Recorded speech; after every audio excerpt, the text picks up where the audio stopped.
Hare Krishna. Hare Krishna Prabhu. Hare Krishna Prabhuji. Audible? Hare Krishna Prabhuji. Hare Krishna Prabhu. Hare Krishna Prabhu. Hare Krishna Prabhuji. One second. Connect. Am I audible? Hare Krishna. Yes, Prabhuji. Okay, good. Yes, Prabhu.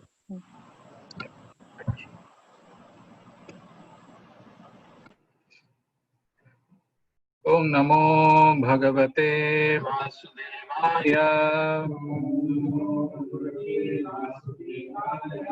Om Namo Bhagavate Vasudevaya. Om Namo Bhagavate Vasudevaya. Narayanam Namaskrityam Naram Chaiva Narottamam Devim Saraswatim Vyasam Tato Jayam Mudiraye Nashtaprayeshu Abhadreshu Nityam Bhagavata Sevaya Bhagavati Uttama Shloke Bhaktir Bhavati Naishtike.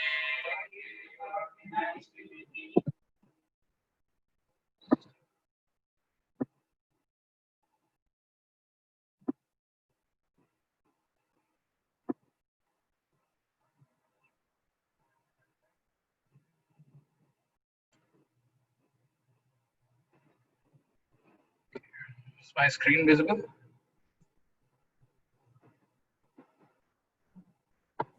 Yes, Prabhu. Yes, Prabhu.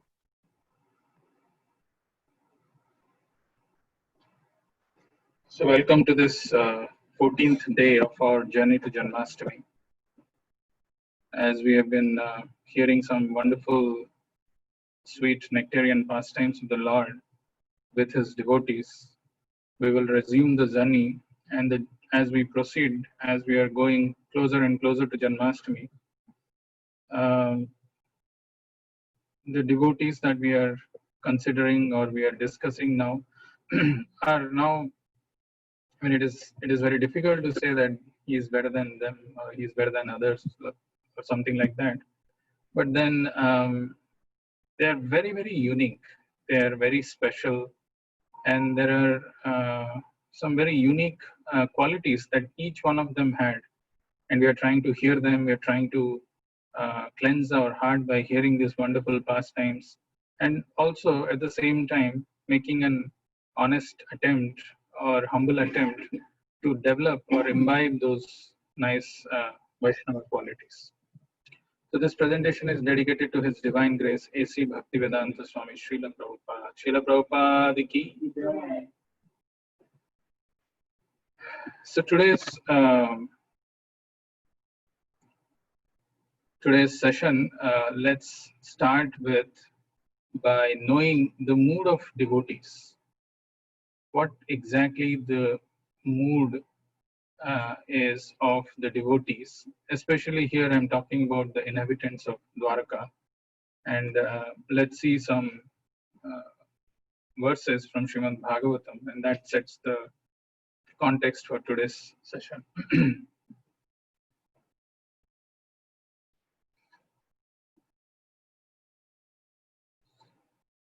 So this verse is spoken by the inhabitants of Dwaraka when Lord Krishna is entering into the city of Dwaraka. Actually, Lord Krishna was away from Dwaraka, and he had gone to Hastinapur, and then he's entering into the city of Dwaraka, and the inhabitants of Dwaraka, when they are seeing Krishna, what is their reaction, or what is their emotions, what is their feeling? That is what this verse is telling. Yarhi ambujaksha pasasara bho bhavan kurun madhun batha suhrud didrikshaya tatrabda koti pratima kshano bhavet ravim vinakshnor ivanas tavachyuta. This actually depicts and sums up the mood of devotees when we hear this pastime. Um, so here the Lord is addressed as Ambujaksha. We were seeing the other days the prayers of Kunti Maharani, where she was praying that Nama Pankaja Nabhaya, Nama Pankaja Netraya, Namah Pankaja Maline, Namaste Pankajangre. Right, so there is Pankaja Netra. Pankaja Netra means whose eyes are like the beautiful lotus. So here it is mentioned, Yarhi Ambujaksha Apasasara Bho Bhavan. The word Apasasara refers to somebody who has gone away, somebody who's not there with us. So this is this is the prayer by the inhabitants of Dwarka, and they are saying that Yarhi, when, O Lord, Ambujaksha, O lotus-eyed Lord, when you are not present, when you've gone out, Yarhi Ambujaksha Apasasara Bho Bhavan, when your good self, you have gone out of Dwarka, where have you gone to? Kurun Madhun Bhatha Suhrud Didrikshaya. Kurun refers to Hastinapur or to the Pandavas or the Kauravas, the descendants of Kuru. When you have gone to Hastinapur or Madhun, to Mathura or to Vrindavan, to meet your dear Brajavasis, though Krishna never met them, but they are saying, Yarhi Ambujaksha Apasasara Bhu Bhavan, Kurun Madhun Bhatha Suhrud Didikshaya. Or, you are the well-wisher of so many different living entities. So when you go out to meet, other living entities or your other devotees, Kurun Madhun Bhatha Suhrud Didrikshaya, then what happens to us? Tatrabda Koti Pratimaha Kshano Bhavet. Tatra, Yarhi, when you are not there, Tatra, that time, what happens? Abda Koti Pratimaha. Pratimaha is referring to one fraction of second, just a small unit of measure of time. That unit of measure of time, the smallest unit of measure of time, is also appearing to be Abda Koti. Abda Koti means millions of years, 1 crore years.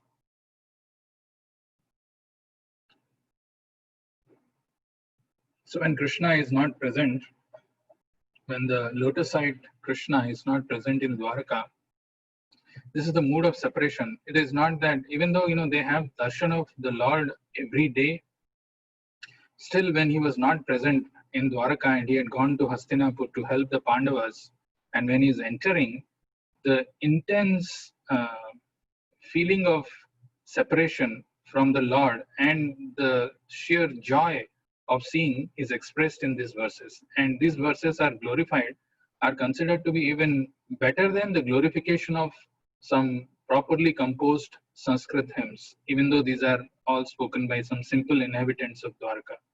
But they are saying their heartfelt prayers. Tatrabda Koti Pratimaha Kshano Bhavet. One Kshana, one moment is appearing, Pratimaha is appearing to be Tatrabda Koti, Abda Koti, 1 crore years. Tatrabda Koti Pratimaha Kshano Bhavet. Ravim Binakshnor Ivanastavachuta. Ravi is referring to sun. So if the sun is not present, what is the point having our eyes? We can't see anything without the presence of sun. So Ravim Binakshnor Ivanas Tavachyuta. So like that, even though we are alive, if Achyuta, oh Lord, you are not present, what is the use of our life? It's very wonderful, very nice verse of its inhabitants of Dwarka. O lotus-eyed Lord, whenever you go away to Mathura, Vrindavan or Hastinapur to meet your friends and relatives, every moment of your absence seems like millions of years. Tatra Abda Koti. Every moment of your absence seems like millions of years. O infallible one, Achyuta, at that time our eyes become useless as if bereft of sun. Ravim Binakshnor Ivanastava-Achyuta. So this verse is actually not 1:1:14, it is 1:11:9. 1:11:9. And the next verse they are saying, Katham vayam nath chirosite tvai prasanna drishtya khilatapasosanam जीवेम ते सुन्दरहास शोभितम् अपश्यमाना वदनं मनोहरम्. So katham vayam to all, I mean it's a plural, aham avam vayam, all of us. Katham vayam natha chirosite tvai. Chirosite, when you have gone to abroad, when you are not present here, katham vayam, what will happen to us? Katham vayam natha chirosite tvai. Prasanna drishtya khilatapa sosanam. Prasanna drishtya, your sidewise glance is so soothing. It is so blissful. Prasanna drishtya, just by your glance. Akhila tapa sosanam. All kinds of, tritapa, this miseries that a living entity goes through, gets eradicated just by, Lord's glance on us. Beautiful face of the Lord when he just glances. Prasanna drishtya akhila tapa sosanam. Katham vayam natha chirosite tvai. Prasanna drishtya akhila tapa sosanam. Jivema te sundara hasa sobhitam. Apasyamana vadanam manoharam. Jivema te sundara hasa sobhitam. What to talk about your beautiful smile. Jivema te sundara hasa sobhitam. Apasyamana vadanam, your face, when we don't see that manoharam face, what is the point living in our life? So these are the real feelings of the inhabitants of Dwaraka, who probably were having darshan of Krishna every day. But when he was not present and when he is coming, it is not that, okay, Krishna has come and they are busy in their own work. They were all eagerly waiting to welcome Krishna. They were showering flowers, and how desperate they were, and how beautifully they describe Krishna's face, Krishna's glance, Krishna's smile is there in this very simple verses. Oh Master, if you live abroad all the time, then we cannot look at your attractive face, whose smiles vanquish all our sufferings. Prasanna drishtya khilatapa soshanam. How can we exist without your presence?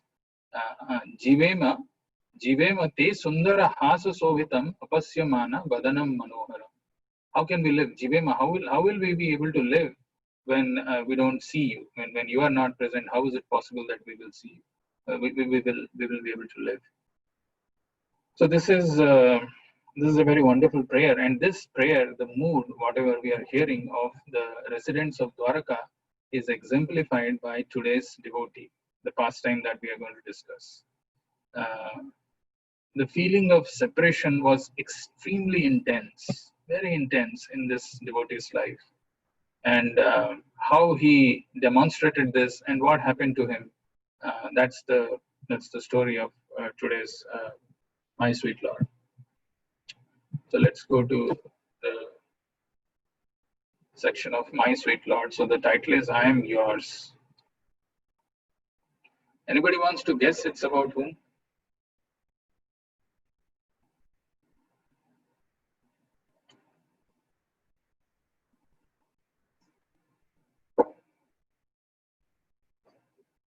Huh? Any guesses? Prabhuji, Sudama? Sudama? Madhavendra Prabhu. Not really. Srila Haridas Thakur. Good guess. Maybe by the picture you guessed, but not Haridas Thakur. The picture is slightly. Okay, let me show you another picture and see if you're able to guess. Oh. I have this picture. Does this? I have got the name also displayed. Lokanath Goswami. Yeah. Yeah, so the name is displayed. I'm not surprised because not many of us will know about him, about Lokanath Goswami, and the whole purpose of today's session is to know about this Goswami and pay attention. Very, very nice, very powerful, very exalted devotee, and such wonderful reciprocation he had with the Lord. So when we are going to hear this, one of the very nice verses of Srimad Bhagavatam, I'm sure you'll be knowing. If you don't know, you should know this verse and remember. Very, very nice verse, which kind of sums up what we are going to discuss for next half an hour or so. So this is a prayer which is offered by the gopis in the 10th canto. And this prayers by the gopis, it goes like this. Tava kathamritam tapta jivanam kabibhiriditam kalmashapaham Shravanamangalam Srimadattatam Bhuvi Grananti Ye Bhurida Jana. So this pastimes of the devotees, actually the pastimes of the devotees cannot be without the Lord. You cannot talk about you just cannot talk about devotees without talking about the Lord. It's not possible. Or it is not possible to talk about the Lord but not talk about his devotees. So here it is mentioned, Tava Kathamritam. So this Katha, this hearing, this pastimes that we are doing of the devotees of the Lord and the Lord himself together is like nectar. Tava Kathamritam Tapta Jivanam. Tapta Jivanam means our so many, difficulties in this material world that we face, one after another. Endless miseries, endless difficulties, endless troubles. But if you want some relief, if you want to really enjoy some transcendental happiness, then Tava Kathamritam. So then this nectarian pastimes of the Lord are available to hear. Tava Kathamritam Tapta Jivanam. It can immediately give relief to all the the pangs of the material pangs of misery that we experience can immediately be extinguished, can immediately be subsided. Tava Kathamritam Tapta Jivanam Kavibhir Iditam Kalmashapaham. Kavibhir means the wise people, the people who are knowledgeable, learned people. Iditam, they have described, they are concluding this. Kavibhir Iditam Kalmashapaham. Actually, apaham is to eradicate, to remove. Kalmasha is all the dirty things. So the wise and the learned people, they are concluding, they are describing that hearing these pastimes remove all the kalmashas in our heart. Kavibhir Iditam Kalmashapaham Shravana Mangalam. And when we hear this brings all auspiciousness. Shravana Mangalam. These are not some cheap folklore that we hear for some mundane material enjoyment. No, these are the transcendental sweet pastimes of the Lord. So it brings all auspiciousness. Shravana Mangalam Srimadattatam. And it is not just auspiciousness, it also brings great fortune. Srimadattatam Bhuri Grananti Ye Bhurida Janaha. So that is why Bhurida Janaha, people who are the devotees of the Lord, they glorify and they distribute this pastime. Bhuvi Grananti, they sing and they distribute this. They distribute this nectar to everyone. Bhuvi Grananti Ye Bhurida Jana. The nectar of your words and the descriptions of your activities are the life and soul of those suffering in this material world. Tava Kathamritam Tapta Jivanam. Life and soul of the people those who are suffering in the material world. These narrations transmitted by learned sages, Kavibhir Iditam, eradicate one's sinful reaction, Kalmashapaham, and bestow good fortune upon whoever hears them. Shravana Mangalam Srimadattatam. These narrations are broadcast all over the world and are filled with spiritual power. Certainly, those who spread the message of Godhead are most munificent. Bhurida Jana. Bhurida is most beneficent. So when we hear this pastimes of Chaitanya's disciple, we need to hear it with simple heart and understand the amount of devotion, the amount of dedication they had to serve Chaitanya Mahaprabhu, to serve instructions of their spiritual master and other Vaishnavas. So as I mentioned, this is a pastime about Lokanath Goswami. Interestingly, not much is mentioned about Lokanath Goswami in Chaitanya Charitamrita. So, and why it is not mentioned, that we will see. But you can see his body is completely emaciated. You can see the skeleton very thin, but in his hand, one hand he is carrying a deity, and the other hand he is chanting the names of the Lord. He is an epitome of renunciation, and we will know more.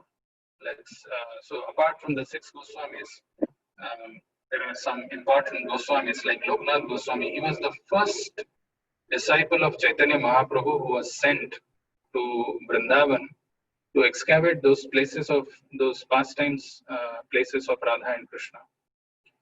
Now, to understand this one line, Chaitanya Mahaprabhu, why was he so anxious to excavate these places of pastimes of Radha and Krishna is a very important one. Because Chaitanya Mahaprabhu, when he appeared and when he took sannyas, that was maybe in the year of somewhere around 1500. That time, actually, Chaitanya Mahaprabhu's mission was to distribute love of Godhead. And Brajabhumi Vrindavan is considered to be the residence of Bhakti. Bhakti Devi resides there eternally. But then Vrindavan, after being severely and mercilessly attacked by these Mughal kings, there was nothing remaining. Either all the temples were completely destroyed or partially destroyed and the deities were not present, or whatever was there, it's all bush and trees, and it was all hidden. So Chaitanya Mahaprabhu was very anxious that, all these places of important places of Radha Krishna's pastimes, if it is not known, how will people ever take to devotion? So there are mentions of, historical mention. If you search, actually the kind of atrocities which are performed by these Mughal kings in terms of damaging and destroying this temple, it's actually, even a normal historian has recorded these incidents, how these kings, these Mughal kings have attacked. Not all of them. Few are mentioned, like this Mahmud. He attacked somewhere in the year of 1100. And there is another name mentioned, Sikandar Lodi, which when he attacked somewhere around 1500 or so. So what he did, not just attacked and destroyed the temple or looted the money. The temple used to be very rich. He took out the deities, and the deities were given to people, the Muslim people, to use it as weights. Like, when you go to buy some vegetables, so you have those weights like 1 kg, 2 kgs. So instead of that, they were using the deities. So Vrindavan was almost lost. And that is why the contribution of the 6 Goswamis, when we are hearing their pastimes, we may not be able to understand, how eternally we are indebted to this Goswamis for not just excavating these places of importance on the pastimes of Radha Krishna, but also writing literatures to support this, path of bhakti from all the Vedic conclusions, taking that and putting it, and that is how we are able to understand and appreciate this. If you ask any devotee who has become little serious in his devotion, there are these 2 places, visiting these 2 places, pilgrimage to Vrindavan and to Mayapur or Navadvip, it significantly impacts. There is a significant impact. The bhakti automatically becomes enhanced by just visiting these places. But we are able to get that feeling or that vibration because of the contribution of these Goswamis. So this is a pranam mantra for Lokanath Goswami. It says, Srimad Radha Vinodaika Seva Sampat Samanvitam Padmanabhatmajam Srimal Lokanatha Prabhum Bhaje. And you can see the translation: I worship Lokanath Prabhu, the son of Padmanabha, whose life revolved around the wealth of service he possessed in his deity Radha Vinod. This is from Bhakti Ratnakar. As I mentioned, there is just one time the mention of Lokanath Goswami in entire Chaitanya Charitamrita, and we will see why did he do that. But whatever is mentioned in Bhakti Ratnakar, and this is the pranam mantra for Lokanath Goswami. So he's telling Srimad Radha Vinodaika Seva Sampat Samanvitam, whose life revolved around the wealth. The wealth that he had was the service to his deity, Radha Vinod. And he was born to Padmanabha, born in Bangladesh now. Earlier it was known as East Bengal. And this Padmanabha is a devotee of Chaitanya. He was actually a disciple of Advaita Acharya. So more about him we will see, but let's just see. What I want you to pay attention when we are hearing this pastime is, and this is mentioned in Bhakti Ratnakar in relation to Lokanath Goswami, when we hear this wonderful pastimes of this Goswamis, there are 6 important lessons which we should remember, and we should try to understand and see this. And as per, this is Narahari Das Thakur who is writing this. So he's telling that when you are hearing this pastimes of this Goswamis, or for that matter, any devotee who's fixed up, you should see the 6 aspects which is consistent in all their lives. So what are the 6 important lessons to learn from this, which we are going to see or read? First is Nishtha to Nam and Dham of the Lord. So Bhakti Ratnakar is saying, actually the difference between a sadhaka devotee who's practicing, and a person who is fixed up, who is already in that fixed up platform, is how much they are dedicated to chanting the names of the Lord. How much of dedication, how much of respect and reverence they have for this. Nishtha to Nam and Dham of the Lord, and the Lord's residing place, like Vrindavan. How much of dedication they have for that. So a struggling devotee, he does chanting sometimes, he hears sometimes, he gets inspired, but again sometimes he hears something material things, and his interest, his taste, his dedication to Nam and Dham again becomes fluctuating. They are very, very fixed up. They are Nishtha to Nam and Dham. First one.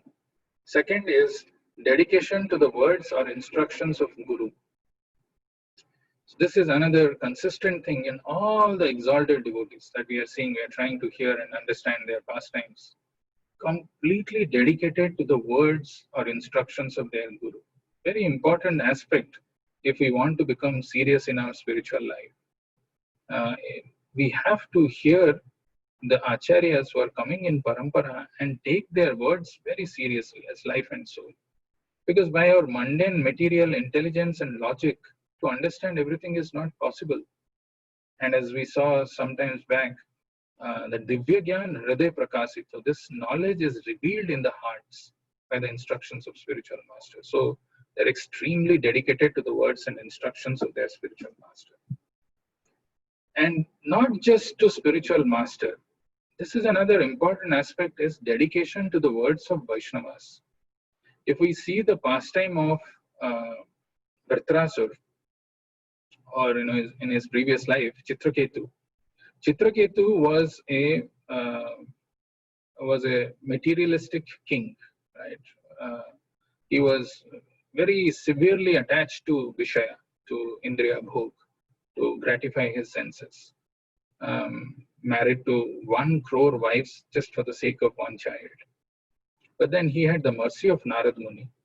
Narad Muni blessed him, and then he could get the blessings of Lord Shankarshana. So far so good. I mean, he got the blessings of Guru and he got the blessings of the Lord. He could see the Lord personally. But then he didn't have the mercy of Vaishnavas. He committed a Vaishnava aparadh against Lord Shiva. And that is how he took birth as Vritrasura, as a demon. It's a very interesting pastime to know, and that's why in his prayers, when he becomes Vritrasura, he says, "My only goal in life is to become Dasa Dasanudasa, to become servant of Vaishnavas." One of the Vaishnava Acharya, in his writing, he writes, Shri Krishna Chaitanya Prabhu Nama, Hari Haraya Nama, Krishna Yadavaya Nama, Yadavaya Keshavaya Nama. In that,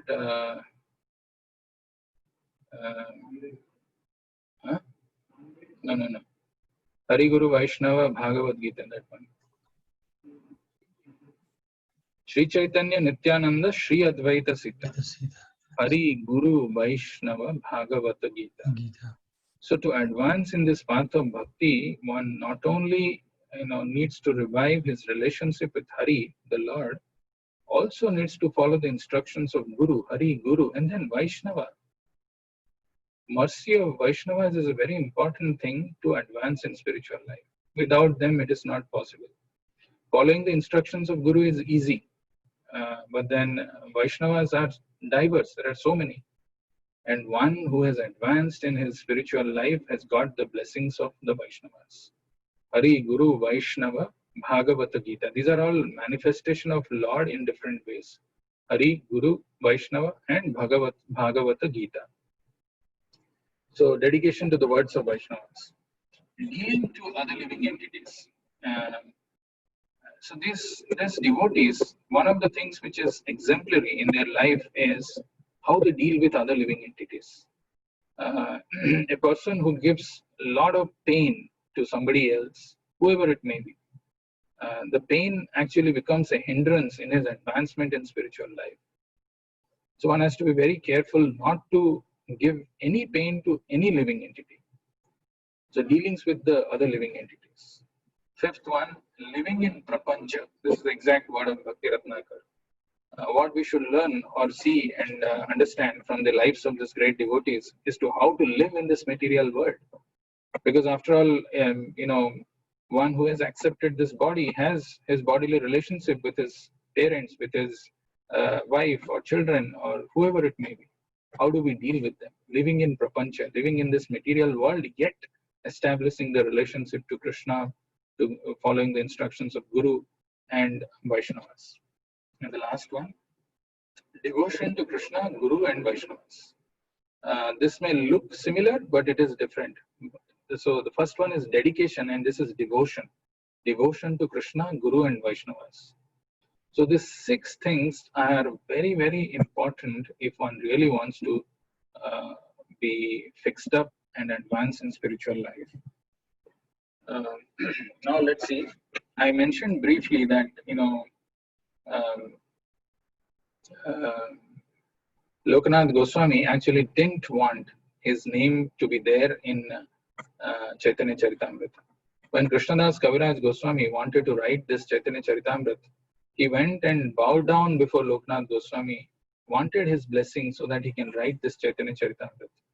But Lokanath Goswami blessed him, saying that I'll give all my blessings, I'll share whatever you want, the pastimes of Chaitanya, but in one condition, if you are not going to mention my name in Chaitanya Charitamrita.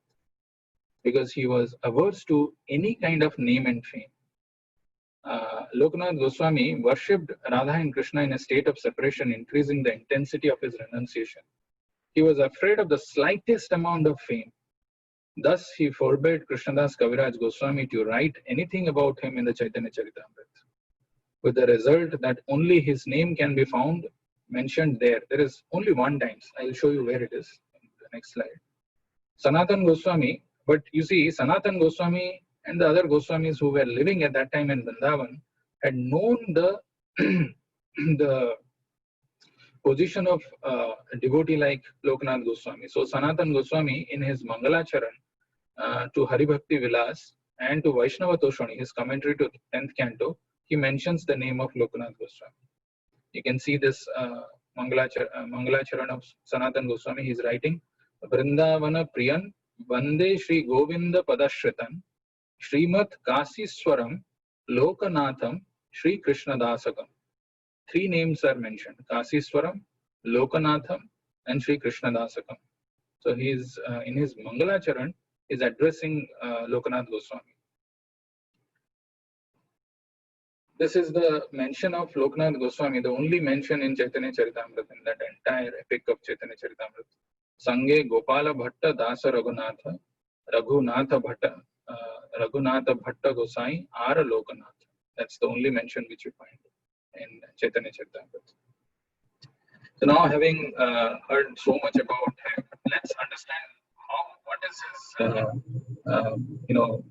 pastime, actually, how he became so exalted. And this is, as I said, we have to understand the mood. I was sharing how Chaitanya Mahaprabhu at that time was so anxious to send some people who are qualified, dedicated to excavate these places of important places of pastimes of Radha and Krishna. So Lokanath Goswami, he renounced his householder ashram. He was not married at the age of 14. He was actually blessed from his childhood not to be attached to any material things. He was never attached, not to playing, not to do any kind of frivolous activities. He was very serious and very aloof. And you can understand he was in East Bengal, and his father is a disciple of Advaita Acharya. They were all aware of Chaitanya Mahaprabhu. And he was eagerly waiting, when will he go from his house and join Chaitanya Mahaprabhu, from very beginning. So in the year 1510, Lokanath Goswami actually goes and meets Mahaprabhu in Navadvip. So when he met Chaitanya Mahaprabhu was about to take sannyas. As Bhakti Ratnakar says, there was 5 days remaining for Chaitanya Mahaprabhu to take sannyas. And Chaitanya Mahaprabhu was surrounded by Nityananda Prabhu and other associates. And at that point in time, Lokanath Goswami appeared in front of Chaitanya Mahaprabhu and fell down in front of him, paid obeisances. So Chaitanya Mahaprabhu embraced him, and Chaitanya Mahaprabhu, looking at the face of Lokanath Goswami, knew that he is not going to go back again to his house.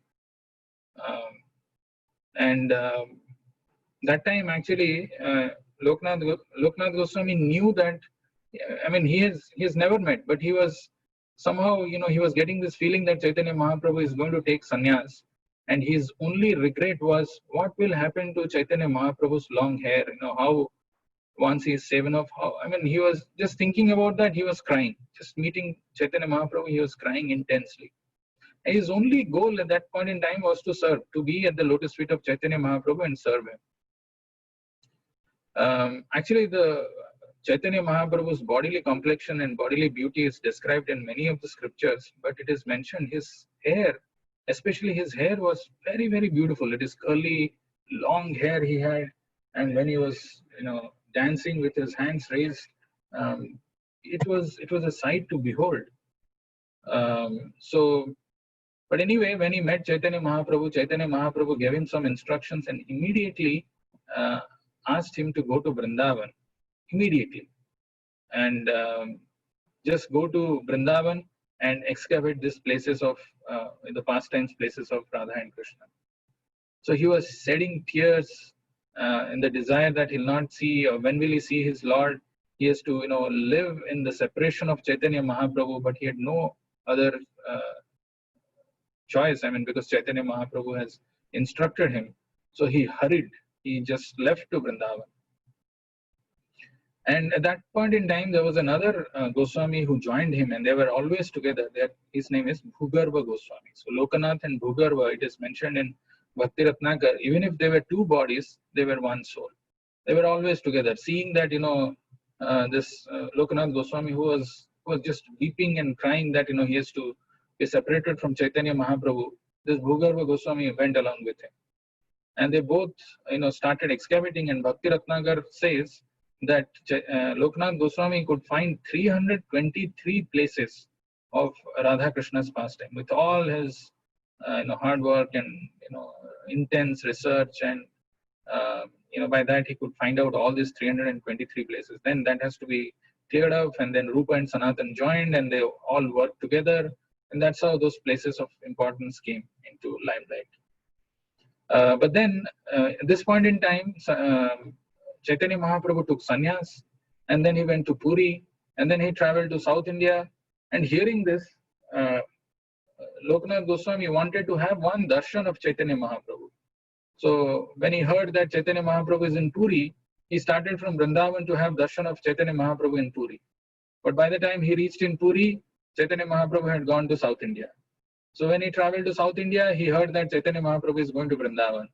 So when he went to Vrindavan, so you imagine, these are all, he's walking all the way from Vrindavan to Jagannath Puri, from Jagannath Puri to South India, wherever, whatever he's hearing, he's following Chaitanya Mahaprabhu.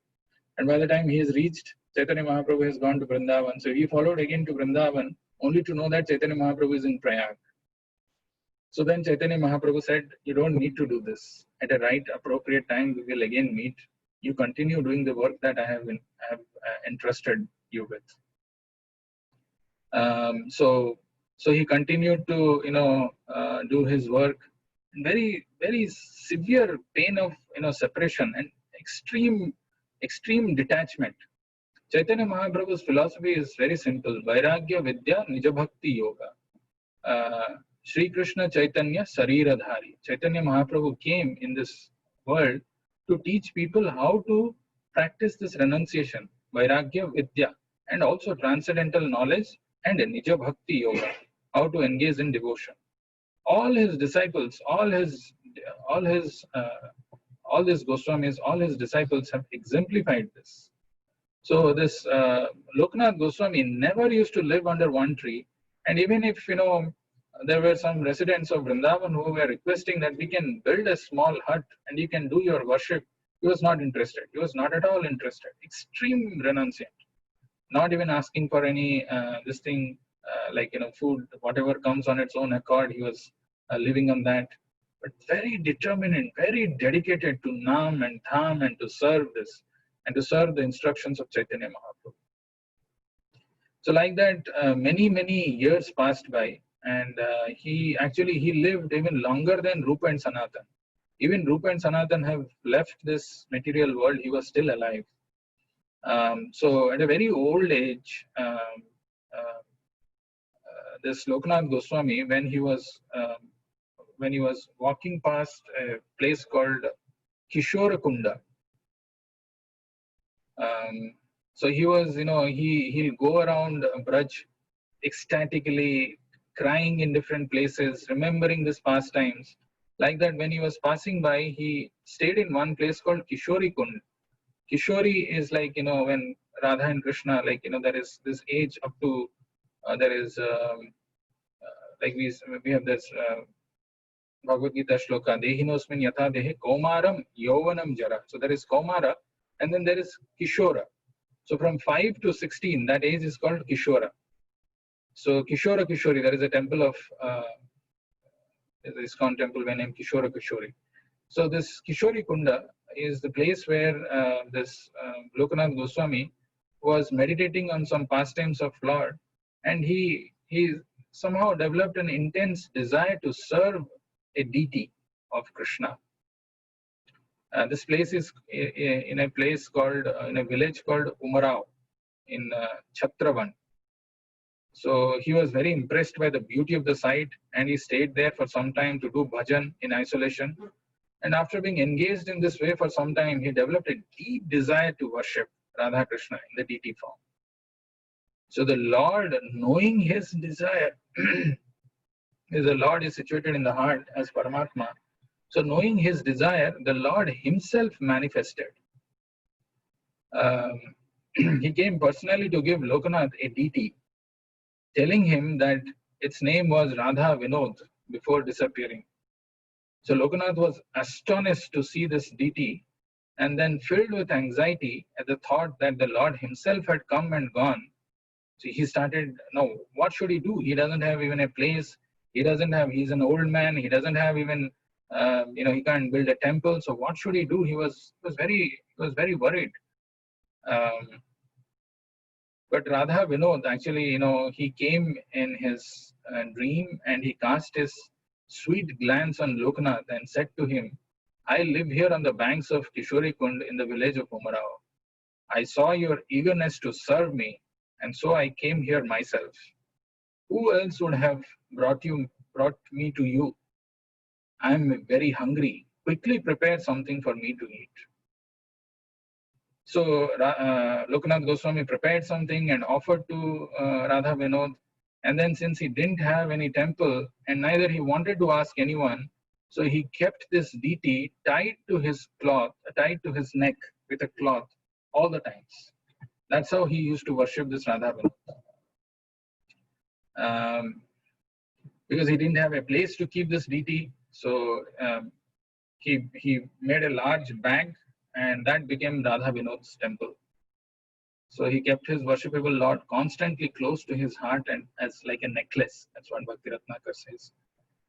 This attracted the people of Braj to Lokanath, and they wanted to build a house for him and his deity, but he refused. He was so renounced that he accepted nothing other than what he absolutely needed for the deity's service. And his only disciple is the exalted Narottam Das Thakur. That's a very separate story. We will see some other time. But towards the end, he could find a place in Radha Gokulanand's temple, and this wonderful, beautiful deity whom he served till the last breath of his life is still available in Vrindavan. So this is a pastime of some exalted personality like Lokanath Goswami, who were completely detached from this material things, fully soaked in his heart the love and devotion for Krishna and living in separation, and how he worshipped and how the Lord personally manifested to give this deity to him. So now I'll share, I think I have not shared the sound, I'll share the beautiful deity of Radha Vinod. Please pray to this deity and see the beauty of this deity. Just 1 minute, I'll share the screen.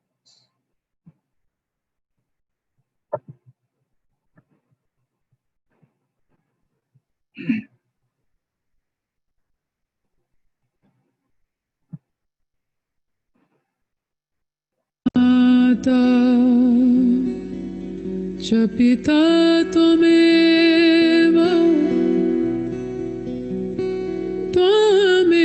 बन्धुश्च सखा त्वमेव विद्या द्रविणं त्वमेव सर्वम्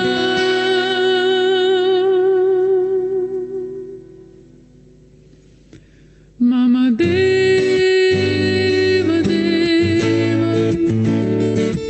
मम देव देव मम देव देव मम देव मम देव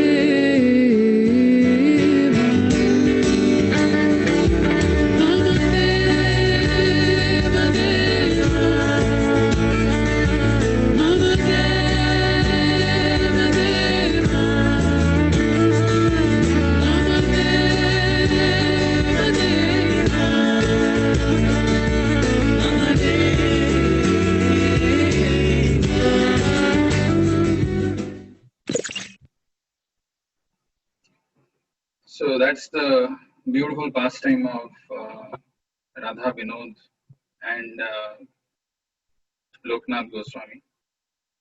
Tomorrow we will have another sweet pastime of a devotee from South India. So we will travel from Vrindavan to South India. So join again for the pastime of the Lord from South India. Let's go to the next section, the Stavamala.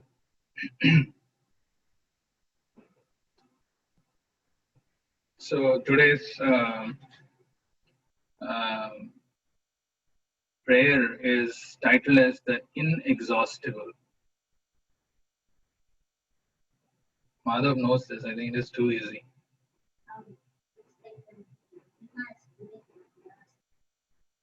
Yeah, he has guessed it right. So who's praying?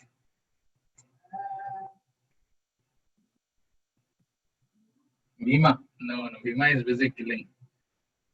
So this actually he guessed it right. This is Bhima actually killing Jarasandha. So let's see who is offering this prayer and what is the mood and context of this prayer. Very beautiful prayer.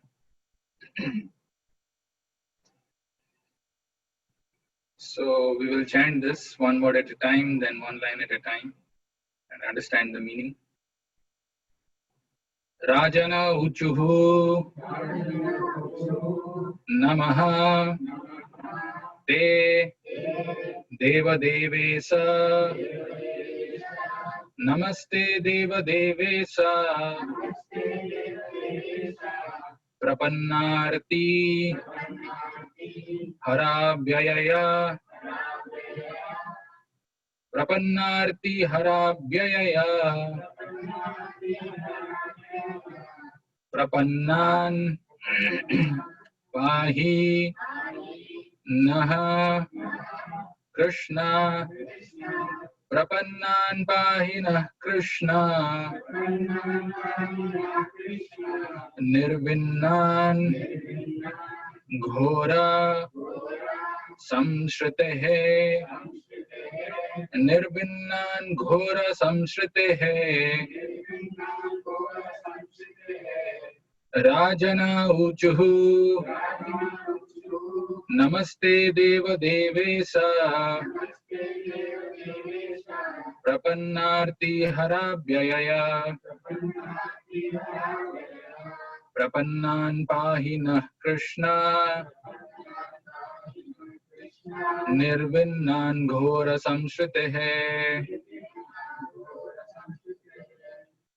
So let's see the word-to-word meaning. Rajanaha Uchuhu. The kings said. So who are these kings? We will see who are these kings. Namaha, Namaha Te. They are paying obeisances. Whom they are paying obeisances? Deva Devesa, who's the supreme lord of all the demigods. Deva, Deva Isa. Of the demigods, of the lords, supreme lord. So he is the supreme lord. Even in Bhagavad Gita, there is this mention of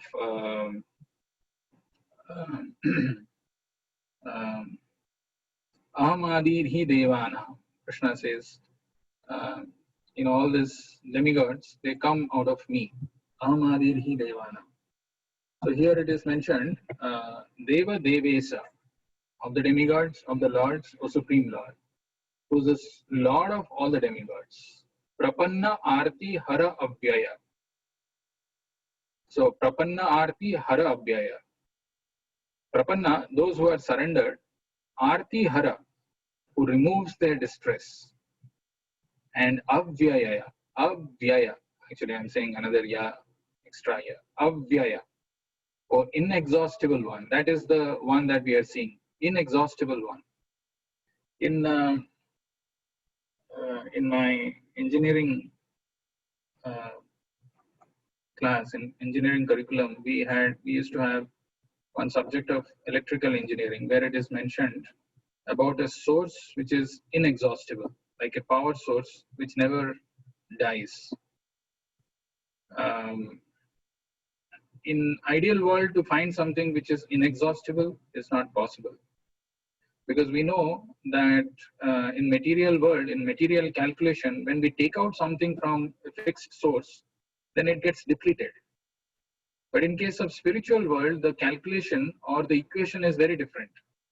In spiritual world, 1 plus 1 is 1, and 1 minus 1 is also 1. And that is mentioned in the sloka of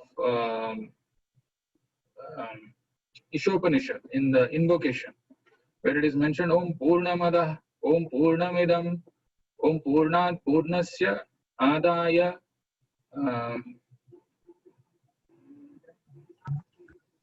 Purnamadaya Purnameva Vashishyate. I missed one line.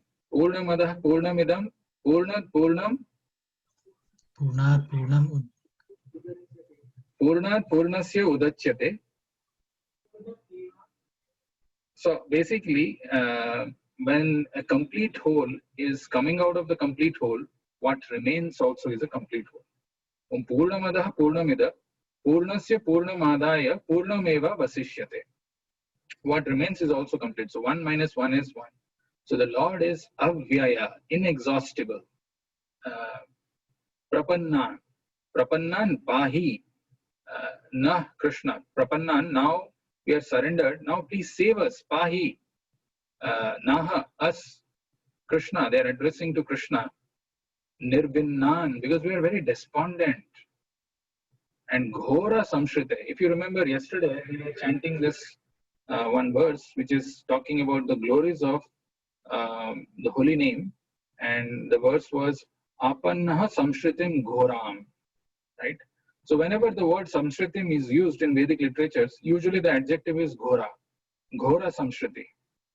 Samshriti is the same root word as samsara, which is the cycle, a cycle of birth and death. Continuously we are dying, continuously we are taking birth.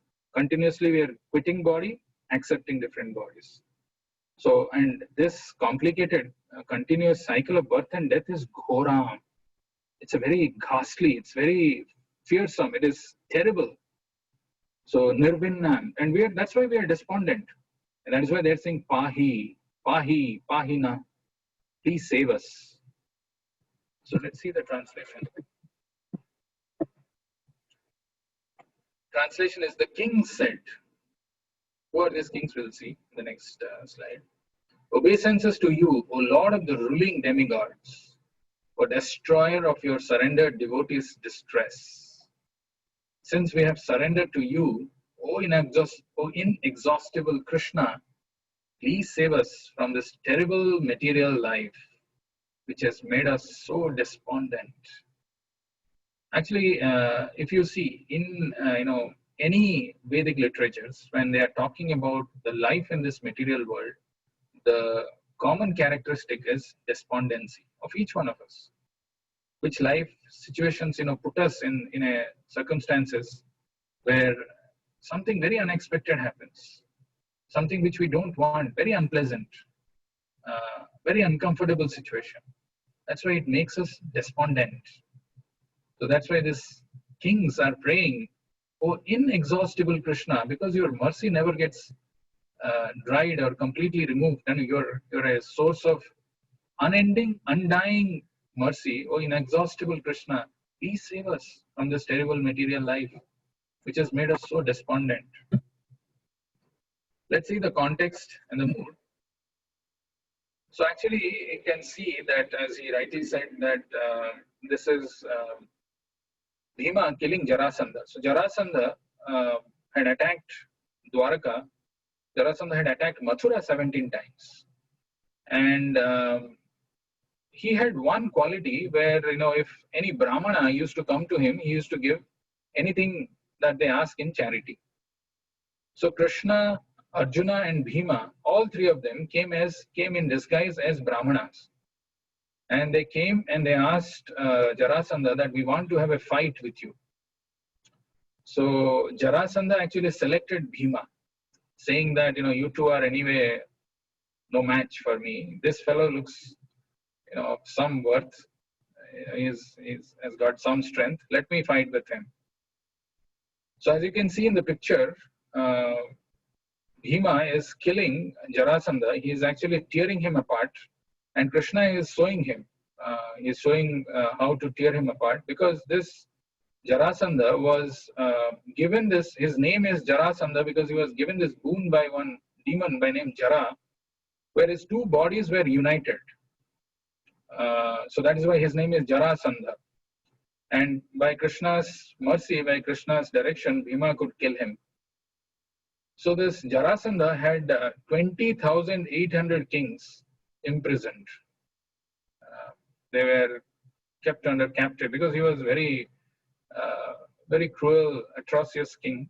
So he had kept all these kings under his prison house.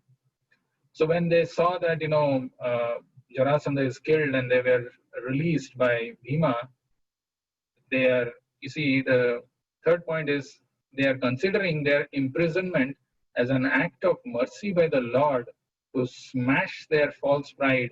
The kings prayed only to be granted whatever would facilitate their perpetual remembrance of his lotus feet. They thought because they were there imprisoned because of some will of providence that increased their remembrance of lotus feet of Krishna. They thought that it is a mercy of the Lord. Actually, this is an attitude of the devotees. Even if he is in a very difficult situation, he thinks that this is the mercy of the Lord because this is happening because of my own bad deeds. And this is the prayer which Brahma offers in his prayers to Krishna, where he says, Tatte anukampam susamikshamano, bhunjan evatma kritam vipakam, hridbhag bapubhir vidadhan namaste, jiveta mukti pade sadaya bhag. Tatte anukampam. Actually, Lord is always merciful. Sometimes, because of our lack of understanding, when we are put into some difficult situation, we question the Lord's mercy. We question, why did he, is he there? Is he not seeing? Is he not able to understand? No, the Lord is supremely merciful. So a devotee understands the hand of the Lord in all situations and realizes that the situation that he is in is not because of the Lord, but because of his past misdeeds. And he still is very, determined to render service by his hrit bhak vapubhir vidadhana namaste, by his heart, by his body, by his words. If somebody does, till the last breath of his life, jiveta mukti pade sadaya bhag, he becomes a deserving candidate to get liberation.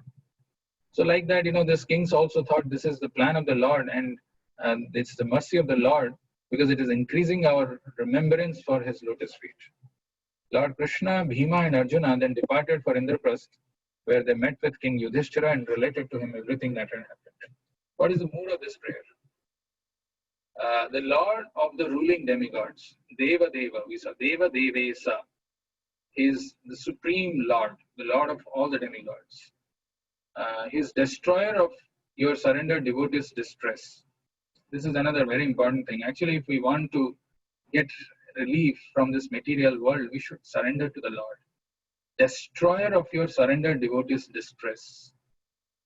This is time and again it is mentioned. And these are instructions of the scriptures. And we can see it in the lives of these acharyas, yet we have doubts in this.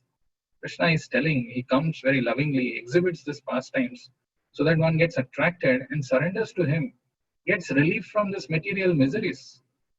Ghora samshritehe, terrible material existence. And then please save us from this terrible material life which has made us so despondent.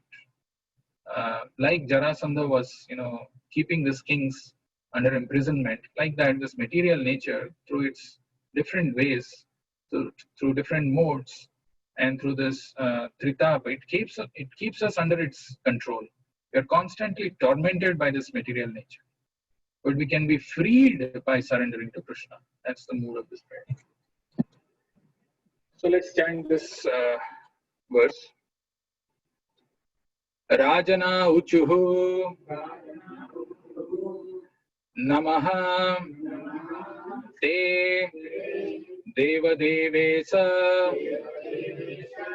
prapannarti haravyaya prapannan pahi naha Krishna nirvinnan ghora samshritehe rajana uchuhu namaste deva devesa prapannarti haravyaya prapannan pahinah Krishna nirvinnan ghora samshritehe rajana uchuhu namaste deva devesa prapannarti haravyaya prapannan pahinah Krishna nirvinnan ghora samshritehe. We'll do 2 lines at a time. Rajana uchuhu namaste deva devesa prapannarti haravyaya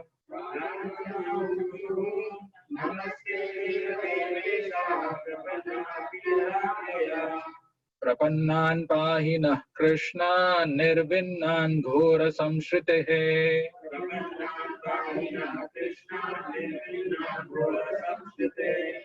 chant the full verse.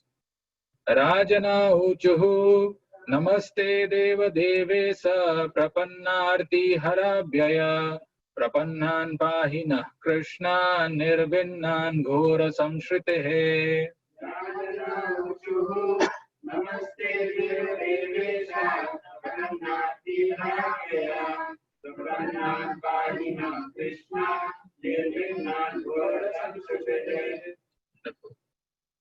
Anybody who has not chanted any time wants to chant? Rajana Uchuhu. Sorry, who's this? Huh? Jagan. Okay, go ahead, bro. Rajana Uchuhu. Namaste Deva Devesa. Prapannarti Haravyaya. Prapannan Pahina Krishna. Nirvinnan Ghora Samshrate. Samshrite. Very nice. Anybody else? Prabhuji, can I? I'm sorry, Mataji, who's this? Rima. Yes, please go ahead. Rajana Uchu Namaste Deva Devesa Prapannarti Haravyaya Prapannan Pahina Krishna Nirvinan Ghora Samshrite. Wonderful. Very nice. Okay, let's go to the third section. Activities. So first of all, I would like to thank each one of you for making the swing. And if anybody wants to show who has not sent his pictures now, you are free to. But very, very encouraging, some very nice swings I saw. Especially I would like to mention about Lakshmanaran Prabhu's swing. I don't know how you made, Prabhu, but it looks very nice and very honest attempt. Would you like to share? How did you make that? Lakshmanaran Prabhu? Yes, Prabhu. Hare Krishna, I was on mute. No problem. Yeah, it's Mataji effort, Prabhu. So I just supported her. Mataji prepared. So we mainly with, we had thermocoals on the like pillars standing. And then in the middle, we had one of these, so paper one, the roll one, paper roll, we put it in the middle. And then we had the thread, and so we had the one of the Radha Krishna's previous Janmshtami picture. Then we attached to that, and then so that's we had. Very nice, very, very nice. Anybody else who wants to show or did something, wants to share? I saw. I mean, the other all the other photos are also very nice. Not that they were any less or anything of that sort. But I just saw Lakshmanaran Prabhu's this thing, and I thought I'd ask him. So today's activity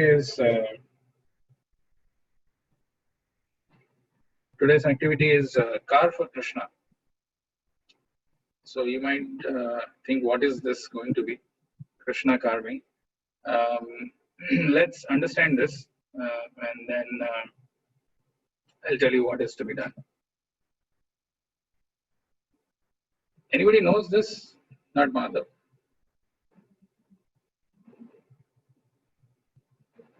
Anybody online? Somebody has put it in the chat. Okay. Vibhu is right. So he has guessed it right.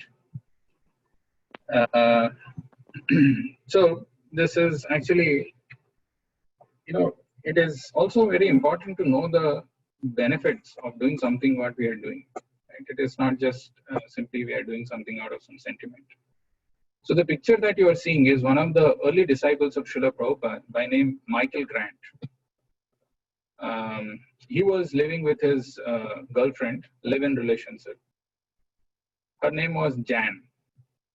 And they got initiated. And when they got initiated, after that, Prabhupada got them married. So he became Mukunda and Jan became Janaki. And this Mukunda had helped Prabhupada in various ways before becoming initiated, but had a desire to go to India.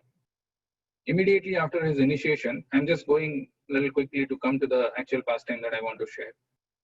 So immediately after initiation, Prabhupada had pinned a lot of hopes that they'll help him in spreading the mission in the West.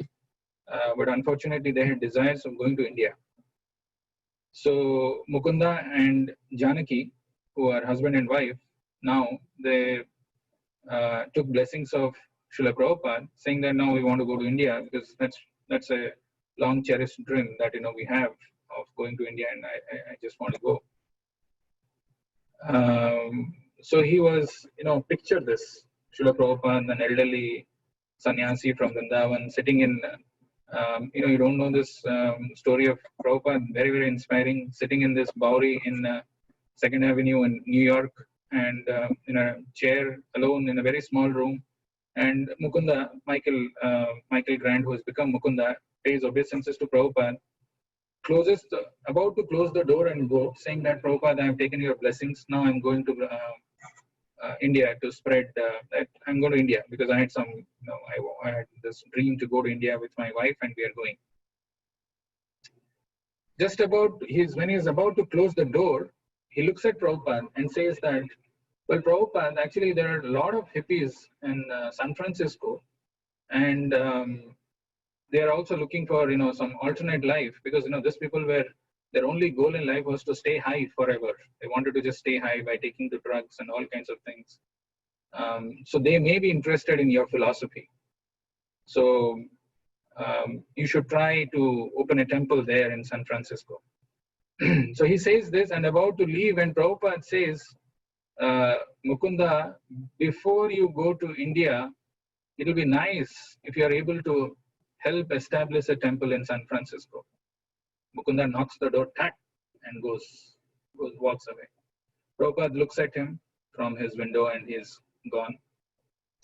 So this Mukunda had another friend of his. His name was Sam. And Sam had his wife, Melody. So this Sam and Melody, they were also into drugs. They were also, they were imprisoned, had all kinds of sinful life. When they saw Mukunda and Jan, Michael and Jan, now Mukunda and Janaki, and saw their behavior is so changed, they're chanting the names of the Lord, they're not taking drugs. This kind of change actually, it struck them. So, I don't know if I have a picture of Sam. This is Sam in his later days when he became Shyamsundar Prabhu. But when he heard from Mukunda, from Michael and Jan, they were very impressed. So they heard all the stories, how this saintly person has come from India and is trying to speak from Bhagavad Gita, and how it has influenced their life so much, how they were so sinful, and how easily they have given up all these sinful activities. So hearing this, they felt very, very moved, very impressed, and they developed some kind of reverence and respect for Srila Prabhupada. He was known as Swamiji at that time.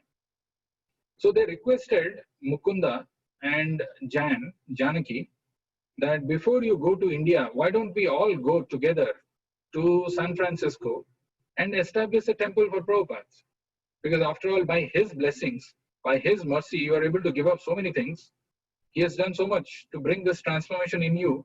Why not serve him? Why not please him? Why not do this thing? And then after that, you can go to India. And they all agreed. So they go to this place called Haight-Ashbury in San Francisco. It is actually considered to be the Mecca of all the hippies. Large numbers, they used to congregate, assemble there. And you can see this house in this, the left side window here, that was the temple, which was built by them, by this devotees. So, long story short, I'll quickly come to what I want to say. This somehow they could find this house. They started doing this, the same thing, like doing kirtan, inviting people, trying to establish a temple. And Prabhupada was invited there to this place when they could establish some sort of foothold there. Prabhupada also came there. So one day, so Sam and Melody, who were husband and wife, they got initiated. They became Shyam Sundar and Malati. So this Malati Mataji, once she had gone to an Indian store and she picked up a small figurine of a black color, and she brought it, and because they were not knowing, but they thought that Prabhupada will be knowing, Swamiji will be knowing, and he might be interested in seeing this, or he'll tell more about this. So she brought that and kept it in front of Prabhupada's table.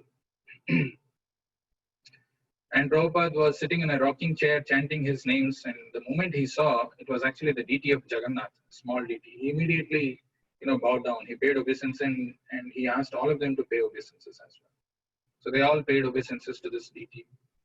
They didn't know what is it, and Prabhupada told this is actually Krishna himself, not different from Krishna, is Jagannath. And he asked that there must be another two small figurines along with this, yellow and white color. So she told, yes, I saw that, but I didn't bring that. So Prabhupada asked that you go and get that. Get those two also. So they got Jagannath, Baldev and Subhadra. And once they got them, Prabhupada said, is there anybody who knows how to carve a deity? Anybody who knows how to carve a deity? So actually this Shyam Sundar, Sam, he was a carpenter. He knew how to carve a deity. And the deity of Jagannath is also carved from wood. So Shyam Sundar Prabhu agreed voluntarily to carve a deity of Jagannath based on this figurine. I'll show you that the initial deities of Jagannath, Baldev, Subhadra. 3 logs, 3 wood pieces he had, and he was carving the deity of Jagannath, Baldev and Subhadra. But interestingly, very, very interesting thing, what happened in that time was, when he was carving the deity of Krishna, Jagannath, Baldev and Subhadra, one day, he was busy carving and it was taking a lot of time. He had a bad habit of smoking. He was a chain smoker. So while carving the deities, he didn't know that somebody is going to come inside, or he just locked his room and he was doing. He was smoking in one hand, and in other hand he was carving, and the pack of cigarette was there on the head of Baladev. So at that time, suddenly Prabhupada appeared there. He came there and he appeared there. So he didn't know what to do at that point in time, seeing Prabhupada. And Prabhupada looked at the pack of cigarettes and he smiled, and he was very, how to respond now. Prabhupada is there, and what should be done? He has no ideas. So Prabhupada said, what is this? He's trying to hide, and he said, Prabhupada, I have this bad habit. Prabhupada said, at least you should try to reduce this intake of cigarette. And then when Prabhupada saw the pack of cigarettes on the head of Baladev, with his cane, he had a cane stick. He just threw it like this. And he said that he hit the pack of cigarettes with his cane, and he said, do you want one little stick of tobacco to stand between you and Krishna? God, it's one sentence. Do you want this little stick of tobacco to stand between you and Krishna? So Prabhupada's compassion and his instruction actually transformed Shyam Sundar Prabhu. So after that incident, he never touched cigarette. So it is mentioned in Padma Purana, and even Rupa Goswami, he quotes this in Nectar of Devotion, the power of bhakti. It actually pulls out the root of the weed of sinful desires, pulls out the root of the weed of sinful desires, and removes the cause of the addictions and fills our heart with loving service to the Lord. Within a matter of week, actually, Shyam Sundar Prabhu gave up this smoking of cigarettes. Something that was so difficult for him became so easy. And the similar thing is mentioned in Bhagavad Gita, where Krishna says, Param drashtva nivartate. One can easily give up all this abominable, sinful activities just by developing higher taste. This is the teaching of Bhagavad Gita. So one has to learn to develop, experience a higher taste. Otherwise, it is very difficult to continually be able to give up this lower conditional habits. One by one, trying to do this, it's not easy. So let's see the DT of Jagannath Baldev Subhadra carved by Shyamsundar Prabhu. This is the DT which is carved. Before I go further, I just want to show you a picture. This picture is a very interesting picture. It's a very momentous picture. Of course, Prabhupada, you can't see properly, but Prabhupada is seated there. These are the three couples who went after the San Francisco temple. They were sent to UK. So you can see here the first, Mukunda, Michael Grant, he is now initiated, shaven off, and Prabhupada keeps saying about this one church father. He was telling that these boys, they used to come to our church. They never used to follow any rules and regulation, but now they look so happy, so bright. So this is the effect of taking to Krishna consciousness. One becomes bright-faced. One becomes happy. So this is Mukunda and his wife Janaki here in the front. There is Shyamsundar Prabhu here, Sam, and this is Melody, who is holding a baby, Saraswati. And then there is Yamuna Devi, I don't know her name, I'm forgetting, and this is Gurudas. So these are three couples who were sent by Prabhupada to start the mission in UK. And they did that successfully. That's another time we'll talk about it. So this is the DT of Jagannath Baldev Subhadra. And before I conclude, I just want to tell you this pastime. This is the DT. Anybody knows where is this DT?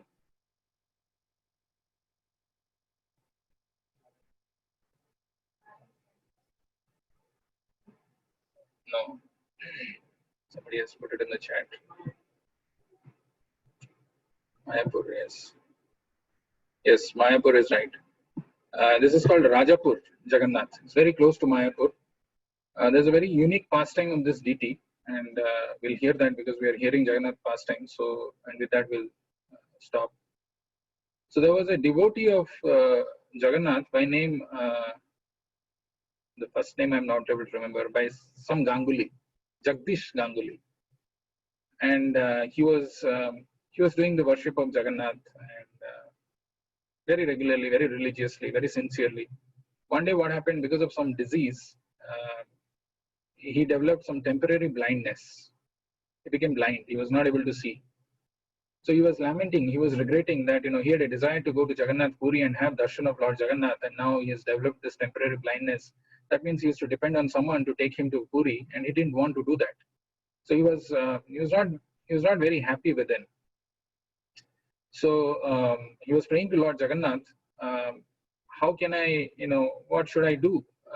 How have I put into this kind of a situation? And I'm so unfortunate that I'll not be able to have your darshan. I'll not be able to do service. So Lord Jagannath actually appears in his dream, saying that when you're taking bath the next day, there is a wood log which will hit you on your head. Take that wood or log and carve a deity of mine. And there is a leper carpenter in the village. You engage him. Even though he'll say no, he's a devotee of mine, you insist and get this carved. So actually, Daru Brahma, the Lord in Jagannath Puri also manifested in a log form in the ocean, and that's how the deity was carved. So this, as he saw in the dream, the next day actually there is a log which hit him on his head, and he took that log and went to find out that leper carpenter somehow and requested. He said no, and he requested him to do this. He said, I can't carve. I know I've got all this sore pus and all. How will I carve and all? But somehow he did it. And this is the beautiful deity of this Jagannath Baldev Subhadra. But the thing is, when they engaged in this deity services, carving this, his leprosy got cured and his blindness got removed. So it's a very, very unique, very special thing to do something out of love for Krishna. So the activity for tomorrow is to carve the deity of Lord, not like with wood and all and do it in one day. That's not going to happen. You can use some soap, or you can use a vegetable or a fruit, and try to carve a beautiful deity of Krishna. Sincerely give a try. With your love and sincerity, the Lord will be very, very pleased. When we say that we are loving someone, it needs to manifest in some small little things. As I said, all the things that we have been doing, offering food to the Lord, patram pushpam phalam tuam, is extremely spiritually beneficial. Same holds true for offering a lamp, making a swing, doing this carving for the Lord. So just give it a try, whatever you can, either maybe on a soap. I think we had done this earlier when the lockdown was going on, or in a vegetable. Soap. So give it a try, and please do so. I'll be eagerly waiting to see what you're able to do, and we will meet tomorrow again. Hare Krishna Prabhuji. Yes. I tried carving Lord Krishna. Was that wonderful? Can you show us? Sorry. I'm not able to see. 1 second. 1 second. Wow. Oof. Beautiful. It's really amazing. How did you do this, Mataji? With clay. With clay? Yeah, clay. How did you find clay? Yeah, like my daughter, she plays with the clay. So I tried making it and it worked. Amazing. Very, very nice. Very inspiring.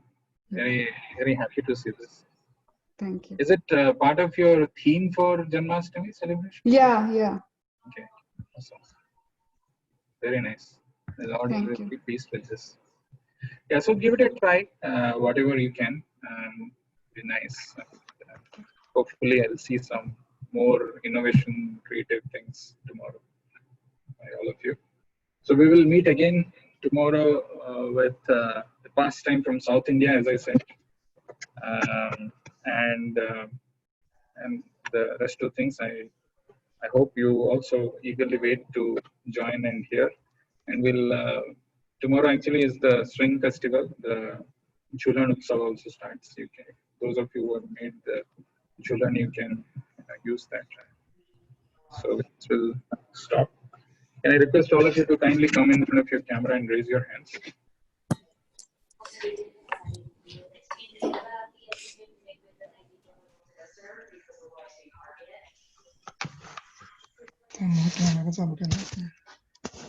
Hare Krishna, Hare Krishna, Hare Krishna, Hare Krishna, Krishna Krishna, Hare Hare, Krishna Krishna Krishna, Hare Hare, Hare Rama, Hare Rama, Rama Hare Rama, Rama Rama, Hare Hare, Rama Rama Hare Hare. Shri Radha Vinod Lal ki, Jai, Lokanath Goswami ki, Jai, Prabhupada ki, Jai, Gaur Premanande, Hare Bol, Hare Krishna. Hare Krishna. Hare Krishna.